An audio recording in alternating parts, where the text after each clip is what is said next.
Kehadiran Nabi dan Rasul itu pada dasarnya ya memang untuk berhadapan-hadapan dengan umat yang durhaka, yang menyimpang. Sehingga otomatis benturan, penolakan itu udah bisa dikatakan mesti terjadi. Jadi bukan satu fenomena yang kemudian janggal sehingga kemudian dipertanyakan kok ada Nabi yang ditolak. Loh, pada dasarnya memang kehadiran Nabi dan Rasul itu diutus oleh Allah untuk meluruskan umatnya yang durhaka, yang menyimpang. Ya pasti ada pergesekan, penolakan. Ya iyalah, diluruskan kan gak semua orang mau.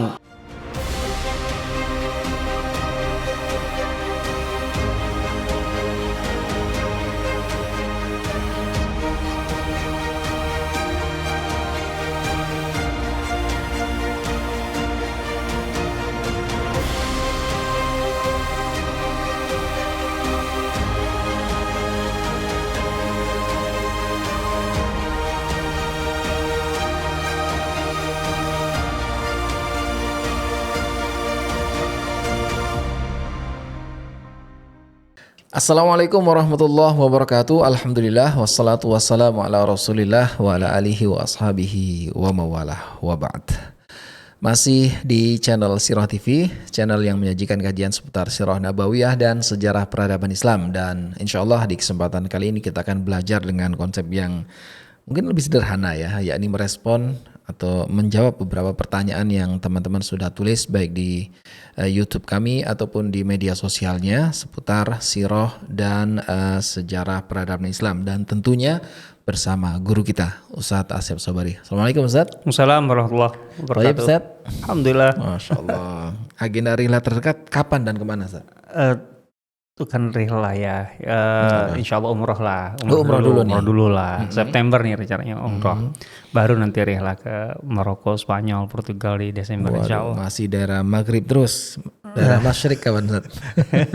Nantilah, rencana udah ada, cuman kita nyari waktu yang pas itu. Iya, biar pas musim dingin dan musim salju yang enak. Nampak tidak jejak-jejak Kutaibah bin Muslim Ustaz. Iya. Oke, Ustaz, saya sudah mengumpulkan beberapa pertanyaan dari kawan-kawan di akun Sirah ya, baik di Instagram ataupun di channel YouTube kita Ustaz. Dan kayaknya butuh direspon teman-teman Ustaz. Monggo. Oke, ada beberapa pertanyaan, saya coba pilihkan dulu. Yang pertama dari M. Fauzi Miftah. Ustaz, rekomendasi buku sejarah peradaban Islam. Buku sejarah peradaban Islam lengkap sampai Turki Utsmani. Di garis bawahnya lengkap ya? Lengkap Ustaz. Sampai Turki Utsmani. Maksudnya ini satu buku atau dalam beberapa buku? Saya menduganya dalam satu buku. Kalau satu buku, kalaupun ada gitu ya. Ya ada memang yang gitu. Cuman pasti tidak lengkap. Pasti tidak lengkap. Satu buku. Iyalah pasti pendek-pendek lah. Gimana mau lengkap itu dari sejak masa Rasulullah SAW sampai Turki Utsmani dalam satu buku. Berapa tahun tuh berarti sampai Turki Utsmani? Iya, berarti kan 1300 tahun kan. Dan berharap dari satu buku mustahil. Pasti nggak lengkap ya? Pasti nggak lengkap. Walaupun ada. Ya walaupun ada sih, ada satu dua buku saya pernah lihat gitu. Cuman ya jadinya kayak pointer aja. Ya itu artinya nggak lengkap kan. Oke. Kalau yang versi lengkap butuh berapa buku kira-kira?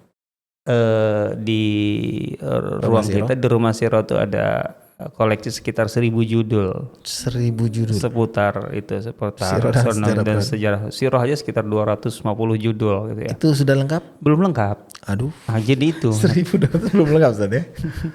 Jadi butuh berapa judul tuh? Jadi saya susah jawabnya terus terang kalau pertanyaannya seperti itu gitu. Satu buku lengkap gitu lah. Jadi sebenarnya mungkin begini aja, tergantung kita sebagai pemula atau memang sudah mulai katakanlah menengah gitu ya, atau the bahkan next level ya gitu lah. Jadi disesuaikan dengan kebutuhan aja gitu loh. Kalau memang kebutuhannya pemula ya jangan berpikir lengkap dulu lah gitu loh. Yang penting bukunya tipis-tipis, sederhana dari beberapa periode itu gitu ya. Itu aja dulu. Ya setipis-tipisnya menurut saya kayak sirah 500 halaman ya tipis gitu lah. Artinya itu nggak tebel lah gitu loh. Khulafaur Rasyidin contohnya yang ringkas saja, yang Profesor Akram Umar itu kan dalam bahasa Arab tuh Asrul Khilafah Rasyidah itu juga sekitar 450 halaman itu. Itu juga sangat-sangat tipis, dalam arti sangat-sangat pendek itu. Tapi lebih kurang lah semua tema-tema penting sudah ada di situ gitu loh. Itu yang penting kan itu sebenarnya. Penting itu gitu loh. Tapi kalau betul-betul satu buku katakanlah 300 halaman tapi lengkap, ya nggak mungkin lengkap. Kalaupun dia membahas katakanlah masa Rasulullah kemudian Khulafaur Rasyidin, nggak mungkin lengkap gitu loh. Paling secara kronologinya apalagi tematik betul teman-temannya. Masya Allah. Begitu ya Mas Fauzi Miftah. Dan untuk sampai ke Turki Utsmani, Rumah Siro atau Mahdara itu punya buku yang khusus tentang Turki Utsmani karya Dr. Henry Salahuddin. Nanti boleh buku cek. Bagus itu, buku bagus itu. Itu menarik tuh, dan parsial tentunya, bukan kronologis ya, tentang apa? Pendidikan dan sains. Iya, tentang itu. Hanya 2 aja. Bagian itu aja padahal. Dan itu cukup tebal lah untuk dibaca sebagai sakofah kita. Baik, berikutnya Ustaz. Ada pertanyaan berikutnya. Ustadz, mengenai biografi Profesor Dr. Ali Muhammad As-Salabi. Ini kan beliau karyanya dalam bidang sejarah Islam cukup banyak. Tapi saya cari di internet kok tidak terkenal. Standar terkenalnya itu apa nih kayaknya? Mungkin bagi beliau itu followernya banyak tapi baru terkenal. Beliau punya punya akun resmi di internet gitu ya. Iya. Ali As-Salabi. Masih hidup? Masih hidup. Beliau ini kan orang Libya, orang Benghazi gitu ya kan. Saya tidak tahu persis secara terbelakang awalnya, tapi yang jelas beliau kemudian kan kuliahnya di Madinah. Fakultasnya sama dengan saya di Dakwah Usuluddin, cuman beliau lebih senior lah, jauh lebih senior gitu ya. Ya jauhnya gak jauh banget sebenarnya, mungkin sekitar 6 tahunan di atas saya lah, mungkin sekitar gitulah gitu. Saya tahu soalnya yang satu angkatan dan bahkan satu kelas gitulah di satu angkatan lah di sini di Indonesia gitu ya.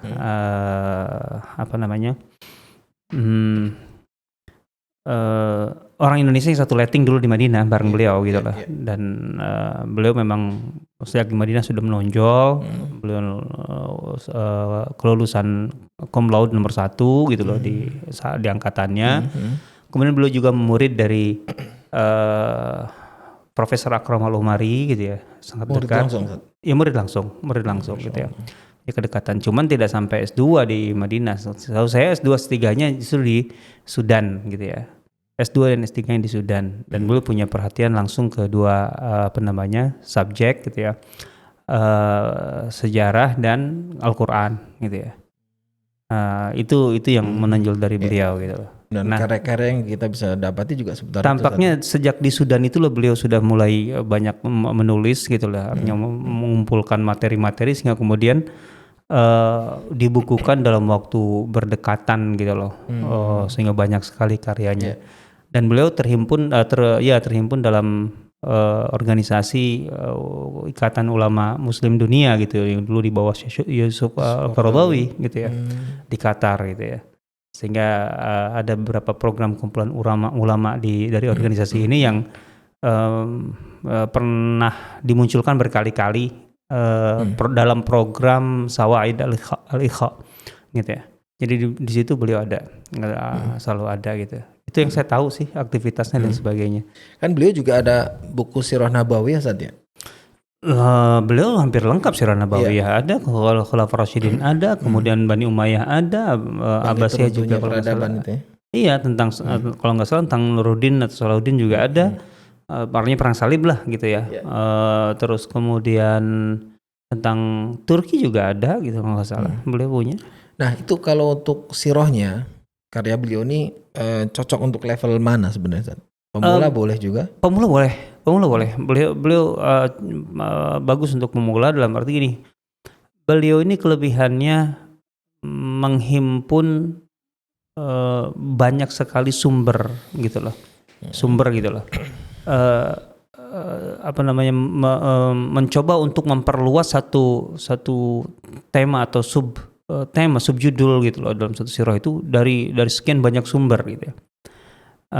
Cuman memang beliau terlalu saklek dalam mengutip gitu loh, sehingga kadang-kadang kita harus mencerna 2 gaya bahasa atau 3 gaya bahasa yang berbeda karena dikutip cukup panjang dari sumber-sumber yang berbeda gitu loh. Jadi nggak langsung nggak beliau perhalus dengan dengan susunan bahasa beliau sendiri gitu. Nah, tapi itu insya Allah kalau sudah sering baca akan terbiasa kok, nggak terlalu sulit. Bisa lah untuk memula juga bisa. Baik. Begitu ya. Bergeser ke pertanyaan berikutnya, ada Ilmi Musora. Kenapa Muharram dipilih jadi bulan pertama pada kalender hijriah kita? Kaum muslimin itu tidak punya masalah dengan urutan bulan sebenarnya dari awal. Artinya itu sudah dipakai lama sebelum kaum muslimin menetapkan kalender hijriah. Kalender hijriah itu di zaman Umar bin Khattab gitu. Itu menetapkan tahun pertamanya, bukan bulan pertama. Jadi tahun pertama dalam kalender Islam itu dimulai dari peristiwa apa? Kan gitu. Itulah. Yeah. Itu persoalannya di situ. Jadi bukan bulan pertamanya apa gitu. Itu bukan masalah. Karena sudah menjadi katakanlah kesepakatan semua orang lah saat itu sudah berlaku bahwa musim haji Zulhijjah berarti kan ya. Itu sebagai bulan terakhir, penanda terakhir gitu loh. Kenapa demikian? Karena itu yang paling mudah, apalagi di Jazirah Arab ya. Waktu itu kan masih di seputar Jazirah Arab yang paling kuat kan. Jadi paling mudah. Karena pada dasarnya kan orang-orang Arab bahkan sebelum Islam pun sudah punya sudah syariat haji sudah ada, dan kemudian tradisi haji sudah kuat gitu loh. Sehingga kalau orang-orang itu kembali ke wilayah daerah masing-masing setelah haji, ya ini adalah bulan terakhir, sehingga nanti besoknya adalah bulan pertama gitu loh, supaya mudah gitu loh. Nah, ya begitu masuk masa Islam ya otomatis haji kan penguatan syariat Nabi Ibrahim kan, syariat haji menjadi rukun Islam, itu semakin mudah juga gitu loh. Artinya nggak diubah itu, nggak ada kepentingan mengubah di situ. Jadi bahwa Muharram bulan pertama itu karena memang sudah dari sononya gitu loh, dari sononya gitu kan menyepakati bahwa haji itu adalah momentum terbesar, sehingga kemudian itu menjadi penanda paling mudah bahwa itu yang terakhir, setelah itu yang pertama. Nah, tapi kalau kalender Hijriyah persoalannya adalah tahun pertama dimulai dari peristiwa apa? Bahkan dari peristiwa hijrahnya Rasulullah SAW itu adalah tahun pertama kan gitu. Itu gitu loh. Jadi bukan masalah Muharramnya, bukan bulannya. Bukan. Baik. Berikutnya ada afandi.fa. Kenapa di Al-Quran ada kisah Nabi yang ditolak sama umatnya dan ada yang diberi kenikmatan? Maksudnya yang diberi kenikmatan kemudian tidak ditolak juga oleh umatnya. Mungkin dengan kenikmatan yang bisa terindra dengan nikmat dunia. Artinya ini dianggap ada satu latar belakang atau bertolak belakang gitu. Sebenarnya gini konsepnya ya. Kalau kita bicara para nabi dan rasul gitu. Sejak Nabi Nuh kita ambil ya, sejak Nabi Nuh alaihissalam gitu. Ya, kita sudah memotong lah dari Nabi Adam sampai sekian nabi sampai Nabi Nuh. Sejak Nabi Nuh alaihissalam, kehadiran nabi dan rasul itu pada dasarnya ya memang untuk berhadapan dengan umat yang durhaka, yang menyimpang. Dasarnya. Dan itu diutusnya Nabi karena itu juga. Justru itu gitu loh. Jadi kehadiran nabi dan rasul sejak Nabi Nuh alaihissalam itu justru untuk meluruskan dan memperbaiki kerusakan, penyimpangan gitu oleh umat manusia pada masanya, sehingga otomatis benturan, penolakan itu udah bisa dikatakan mesti terjadi gitu loh. Jadi bukan satu fenomena yang kemudian janggal sehingga kemudian dipertanyakan kok ada nabi yang ditolak loh. Pada dasarnya memang kehadiran nabi dan rasul itu gitu loh diutus oleh Allah untuk meluruskan umatnya yang durhaka, yang menyimpang. Ya pasti ada pergesekan, penolakan. Ya iyalah, diluruskan kan gak semua orang mau. Bukan gak semua orang, kebanyakan orang gak mau. Kebanyakan orang gak mau gitu loh. Itu dasarnya gitu loh. Itu dasar masalahnya. Kalau Nabi Daud contohnya ya, betul jadi raja gitu ya. Tapi kan Nabi Daud itu tidak boleh dilepaskan dari proses Talut. Masa Talut itu masa yang tidak sederhana gitu loh, untuk kemudian berhadapan baik itu dengan elit-elit Bani Israel yang dari awal menolak Talut gitu loh. Kemudian tidak sepenuhnya sevisi dalam perjuangan Talut, kemudian berhadapan dengan Jalut kan, gitu loh. Nah, Nabi Daud itu katakanlah melanjutkan estafet ini, gitu loh. Jadi estafet membangun, gitu. Nah, tapi proses sebelumnya kan juga sama gitu, lebih kurang gitu lah. Jadi pada dasarnya sekali lagi justru kehadiran para nabi dan rasul itu memang untuk berbenturan dalam arti karena ada penyimpangan, ada penyelewengan gitu lah. Jadi otomatis itu akan sangat berdampak terhadap situasi yang tadi ditolak oleh umatnya. Oke, baik, berikutnya ini ada Gen Z. Alvin Mubarak. Ustaz, sahabat yang perlu didalami sirahnya mungkin ya, untuk Gen Z ya, mungkin saya berasumsi mungkin mengenal sahabat tuh ya kesannya kayak orang-orang tua gitu. Nah, ada nggak sosok sahabat yang relate banget sama anak Gen Z gitu, Ustaz? Kan Gen Z itu membutuhkan model tua, membutuhkan model muda, membutuhkan semua model ya. Ya. Ya artinya sebenarnya semua sahabat ya cocok aja untuk Gen Z. Artinya ya di sini ya mungkin kurang spesifik. Gen Z tuh begini. Kalau dengan karakter, batasan karakter itu dari Gen Z, sahabat mana yang lebih cocok? Mungkin begitu kali gitu lah. Nah, itu yang kita tidak bisa memastikan karena tidak ada spesifikasi itu, ya, keterangan lebih spesifik gitu ya. Karena pada dasarnya ya Gen Z sebagai manusia membutuhkan model yang utuh kan, ya, semuanya juga dibutuhkan gitu loh. Mau sosok yang seperti apapun gitu loh. Ya cuman mungkin spesifikasi tertentu dari Gen Z dan itu tentu akan harus dikembalikan ke yang bertanya gitu. Ya. Kalau sahabat-sahabat muda sendiri, Zat, ada siapa sosok-sosok yang kayaknya nih perlu banget ya teman-teman Gen Z tadi? Ya kan Gen Z juga nanti tua. Iya juga. Dia nggak muda terus. Iya, kita sebut Ibnu Abbas pun nanti juga ada. Ibnu Abbas juga iya tua dan Gen Z itu juga tua gitu. Tapi banyak lah sahabat muda banyak kan ya. Ya di katakanlah di yang seumuran dengan Abdullah bin Zubair, Abdullah bin Umar itu kan banyak itu. Usia belasan tahun ketika berada di Madinah gitu ya. Oke. Berikutnya, apa saja yang dimaksud dengan ghanimah dan apakah tanah dari wilayah yang dibebaskan juga termasuk ghanimah? Maksudnya dibebaskan futuhat kali ya di situ. Mungkin. Ghanimah itu bentuk rampasan perang gitu ya. Rampasan perang di mana pasukan muslim berhadapan dengan pasukan kafir atau non muslim gitu, musyrik dan sebagainya. Kemudian terjadi pertempuran. Harus terjadi pertempuran. Nah, ketika terjadi pertempuran dan menang, maka harta milik musuh gitu loh, yang dikalahkan itu menjadi milik kaum muslimin. Itu rampasan perang kan. Dan itulah ghanimah. Nah, kenapa harus terjadi perang? Karena kalau tidak terjadi perang, artinya ketika diserang itu musuh melarikan diri. Gitu lah. Tidak terjadi pertempuran kan gitu ya, baku hantam, maka itu menjadi fai statusnya, bukan menjadi ghanimah. Nah, ada perbedaan antara fai dengan ghanimah. Kalau fai itu sepenuhnya kemudian diserahkan kepada Rasulullah SAW gitu ya. Artinya wewenangnya sepenuhnya, kepemilikan dan wewenangnya gitu. Nah, kalau ghanimah enggak, artinya langsung dibagi ya. Yang diserahkan kepada Rasulullah SAW dalam arti negara kemudian. Kalau bahasa berikutnya kan negara. Itu 20% kalau ghanimah. Nah, yang 80%-nya itu dibagikan kepada tentara yang terlibat atau ikut bertempur. Gitu ya. Nah, itu dia bedanya dengan fai itu. Jadi, kalau ghanimah itu menjadi bagian dari pendapatan negara, tetapi ya sebenarnya porsinya kecil. Negara menerima 20%. Sementara 80%-nya itu menjadi dibagikan kepada tentara yang terlibat dan menjadi milik pribadi masing-masing. Kan gitu. Apa saja? Ya apa saja yang didapat dari situ.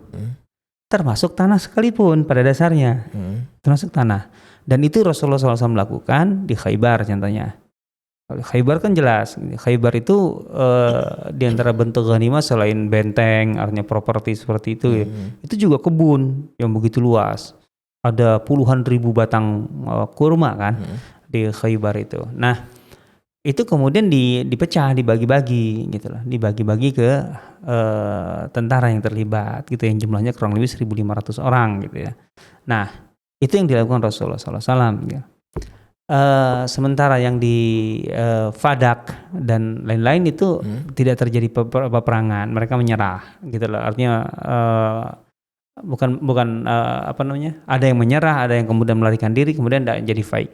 Nah, tapi kalau dalam masalah tanah gitu ya, Rasulullah SAW sendiri memberikan model lain gitu ya. Contohnya di Fatu Mekah gitu ya. Itu kan bagaimanapun Fatu Mekah adalah serangan kan gitu loh. Itu kan tidak ada pembagian tanah contohnya sama sekali. Itu bisa dikatakan Rasulullah SAW tidak membagikan tanah kepada para sahabatnya gitu yang ikut dalam perang itu. Dan begitu juga dalam beberapa peristiwa lah gitu ya. Contohnya perang di masa Abu Bakar melawan orang-orang yang murtad dan lain sebagainya gitu. Nah, tapi yang paling penting sebenarnya, yang paling fundamental itu di masa Umar.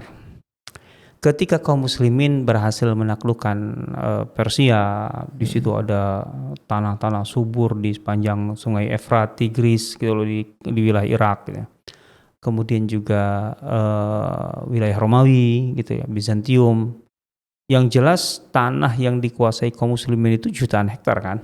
Jutaan, Ustaz? Yalah, jutaan hektar. Lah sekarang kan mencakup berapa negara sekarang? Sudah mencakup 3-4 negara bahkan.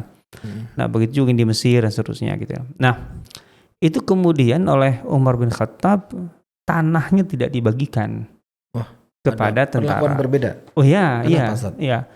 Karena tidak sesuai, artinya dalam fikih para sahabat, bukan hanya Umar saat itu, tidak akan sesuai dengan maqasid syariat Islam terkait dengan masalah kepemilikan gitu lah. Dan itu akan mengubah banyak hal. Yang jelas tanah jutaan hektar itu kalau menjadi milik pribadi gitu lah, itu akan secara otomatis akan mengubah status tentara menjadi petani, tentunya kayak gitu. Lalu itu mudarat luar biasa. Ya bagaimana tidak kan? Karena kan ada kewajiban untuk mengelola ya? Iya dalam Islam gitu loh, nggak boleh terbengkalai. Nah kemudian tentu saja dalam jumlah yang sangat-sangat besar atau luas, dan itu artinya tanah yang begitu luas itu akan milik segelintir orang, dan itu kemudian menjadikan perputaran kekayaan gitu. Itu betul-betul akan terjadi seperti yang diperingatkan Al-Quran. Kan Al-Quran justru tidak boleh kekayaan itu hanya berputar di segelintir orang kaya gitu loh. Di Allah yakuna dulatan bainal aghnia kan gitu. Nah jadi itu satu sisi. Sisi lain kemudian negara membutuhkan pemasukan yang tetap gitu loh, yang permanen sifatnya dan besar jumlahnya. Untuk apa? Ya sebagai bentuk kewajiban pemerintah atau negara gitu untuk menjamin generasi muslim ke depan, gitu kan. Makanya kemudian berdasarkan hal-hal itulah Umar melihatnya ini lebih pasnya ke fai gitu loh, konsep fai yang dipakai di sini gitu loh. Ini bagian dari ijtihadnya beliau berarti. Dan para sahabat yang lain termasuk Ali bin Abi Thalib dan lain-lain itu setuju di situ. Utsman bin Affan. Sebagaimana yang dijelaskan dalam surah Al-Hasyr dari ayat 6 sampai ayat 10 itu. Nah, itu yang menjadi landasannya di situ kan. Sampai walladzina ja'u min ba'dihim. Jadi yang berhak mendapatkan keuntungan dari situ itu adalah generasi setelahnya. Jadi satu generasi ke depan itu harus terjamin punya modal gitu loh, dimodali gitu. Dan itu artinya negara harus punya sumber pendapatan gitu loh, sumber devisa gitu loh. Nah, dari situlah kemudian maka tidak dibagikan. Sehingga kemudian itu menjadi milik seluruh umat gitu loh. Kalau bahasa kita sekarang istilahnya milik negara gitu. Artinya tidak dimiliki secara pribadi, privat gitu loh. Itu yang disebut tanah kharaj. Itu saatnya. Iya. Jadi harta kekayaan negara itu tidak boleh dikuasai oleh segelintir orang. Nggak boleh. 1% tuh. Nggak boleh. Kenapa kemudian kalau dalam Islam kan nggak ada istilah kekayaan milik negara gitu. Karena negara bukan pemilik sebenarnya. Ada milik pribadi, ada milik bersama gitu loh. Karena syuraka di situ milik bersama sebenarnya. Ya karena milik bersama siapa yang mengelola, yang bertanggung jawab? Ya pemerintah, negara kan gitu jadinya. Nah itu Kenapa kemudian tidak boleh menjadi milik segelintir? Karena memang tadi ada hak bersama semuanya gitu loh. Kalau milik segelintir kan itu atau bagaimanapun milik pribadi kan jadinya. Kan itu dia. Iya, dikuasai segelintir orang ya. Iya. Kayak di mana ya? Lupa sebentar. Kita lanjut. Pertanyaan berikutnya aja Ustaz ya. Mungkin ini pertanyaan terakhir malah Ustaz. Iya.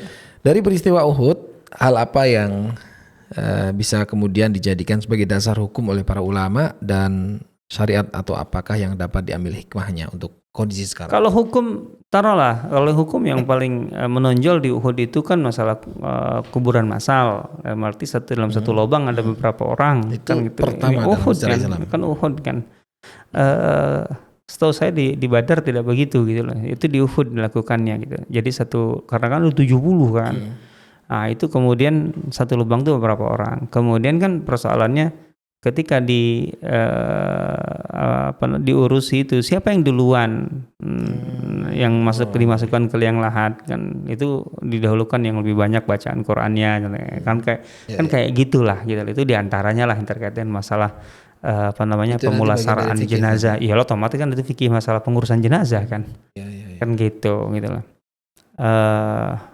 Kalau dari segi hukum taruhlah itu seperti itu. Tapi kan yang lebih banyak bisa kita gali itu kan hikmah gitu ya. Jadi kan kalau hikmah itu contohnya begini. Uhud itu sebenarnya seberapa merugikan sih kaum muslimin? Oke kan, pertanyaan itu penting kan. Ya dengan tewasnya 70 orang, 71 itu kan itu kerugian besar. Tapi sekarang pertanyaannya, apa sih keuntungan yang dapat kaum muslimin dari Uhud? Kan pertanyaan penting lah. Penting. Ada nggak keuntungannya? Keuntungannya nggak sedikit. Ada keuntungannya. Harus sudah terjepit. Pertama, modus operandi munafik terbongkar di sini. Itu pertama kali. Modus operandinya. Dan kemudian kan ketahuan orangnya. Iya kan? Dari situ kan. Kan kita tahu kan dari awalnya kan 1.000. Yang menarik mundur itu ya. Kemudian yang mundur itu kan 300. Kan ketahuan itu siapa. Pertama personelnya ketahuan, itu kan otomatis sterilisasi pasukan muslim.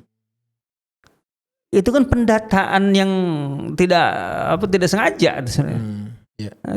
Dan itu penting sekali. Karena Al-Quran kan saya menyatakan kalau mereka berada di tengah kalian, walaupun secara jumlah menguntungkan menjadi lebih besar jumlah pasukan kalian, tapi sebenarnya bahkan merugikan karena mereka menjadi titik lemah, gitu loh. Bahkan melemahkan kaum muslimin kan. Nah, tapi setelah otomatis mereka mundur kan terdata siapa aja orangnya. Modusnya juga itu ada datanya semua ya? Pasti ada lah, masa nggak ketahuan? Ya iyalah, orang ada keluarganya di situ. Kan gitu loh. Tandai kau gitu kan. Iya pasti. Udah pasti. Sudah begitu kan otomatis modusnya yang jelas ketahuan gitu ya. Artinya mereka itu punya pola seperti apa sih gitu loh ketika berhadapan dengan situasi seperti itu. Itu jelas sekali gitu loh. Ini salah satu keuntungan yang tidak kecil loh. Kita bisa tahu ibarat kata musuh dalam selimut itu nggak gampang. Siapa aja sih musuh dalam selimut kan gitu loh. Tapi Uhud itu membongkar itu gitu loh. Nah, itu di antara hikmah yang sangat luar biasa, itu keuntungan yang sangat besar bagi kaum muslimin dengan peristiwa Uhud itu. Itu makanya disebut sebagai Yaumul Furqan itu. Yaumul Furqan Badar. Badar. Kalau secara langsung disebut Yaumul Furqan dalam surah Al-Anfal. Gitu ya. Oke, baik Ustaz, nampaknya cukup nih pertanyaan kawan-kawan. Kalau masih butuh pertanyaan seputar sirah dan sejarah peradaban Islam, boleh silakan dilanjut di komentar atau juga boleh ditanyakan di media sosial kami di Instagram, terutama @sirah_community. Jazakallah khair Ustaz atas ilmunya, nasihatnya untuk kita semua juga tentang jawaban-jawaban yang mudah-mudahan melegakan dan menambah ilmu untuk kita semua. Subhanakallahumma bihamdika asyhadu an la ilaha illa anta astaghfiruka wa atubu ilaik. Assalamualaikum warahmatullahi wabarakatuh. Waalaikumsalam. Para penonton yang budiman, terima kasih telah menyimak sajian dari Sirah TV. Semoga menjadi jalan terbaik Anda untuk lebih dekat dengan Rasulullah SAW.